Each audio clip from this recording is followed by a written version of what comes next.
by introducing Jerry Larson, who's the founder, president, chief operating officer, grand vizier of UP Aerospace. And this is UP's third launch of the Space Loft rocket, and we're just so pleased to be on it for the second time, and Jerry's happy to entertain any questions you might have. Maybe you'll give a little overview of the flight to begin with, and talk a little bit about how you see things evolving. Okay, well, this is on behalf of State of New Mexico, Spaceport America, UP Aerospace, who are helping to sponsor this flight. This is Launch Pad 1, the first launch pad built at Spaceport America, and the vehicle behind us here is the SL3, Space Loft 3, Charlie mentioned. This is our third flight. Tomorrow's mission, we expect an altitude of about 70 miles up, and then it will land on White Sands Missile Range directly behind me, about 35 miles away.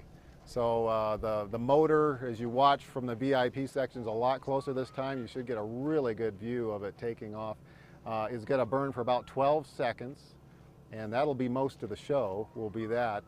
By the time it's done burning, it will be traveling about 3,500 miles per hour, or 5 times the speed of sound. So fast it's going to melt the stickers right off of this vehicle. So, and then the rest of it's going to coast. It's going to coast for about 2.5 minutes all the way up into space.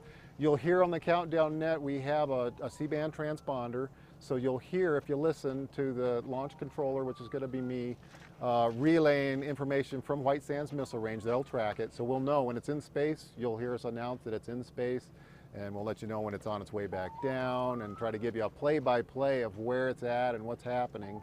One of the things that they won't measure is and it's always one of my favorite parts besides the launch part of it, is as the vehicle's re-entering the atmosphere, it hits the atmosphere and creates a sonic boom. So if you're quiet, right around 7 to 8 minutes, you can hear it re-entering space. And it'll be like a boom, is what you'll hear.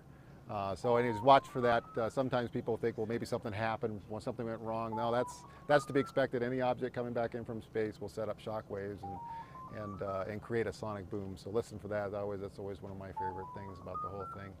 The whole flight's going to be about 15 minutes. The parachutes will deploy at 20,000 feet, and then softly land about like a parachute is jumping out of a plane with a chute, is about how it will land. So that's really kind of an overview of the mission.